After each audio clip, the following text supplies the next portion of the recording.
So the shower head fits pretty well. It's kind of big, not too big, and it was very easy to put on.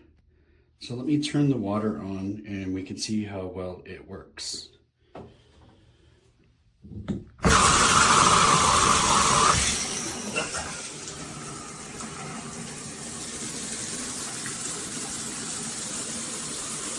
Not too shabby.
Okay, so I just wanted to let you know what's going on. I'm assuming they probably do it because of that, but the remedy for that is just to add suction tape to close the gap at the top. So I'm going to do that, but I just wanted to let you know that that's not supposed to be done properly, just in case you weren't aware of all the I'm not about it.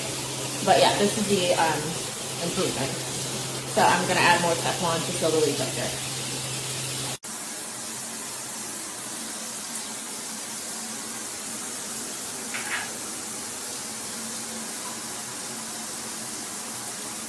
This is the GURIN shower, rain shower. It's amazing. You feel the water like massage. And it's perfect rain shower. We are enjoying this from the daily purchase. Thank you, GURIN.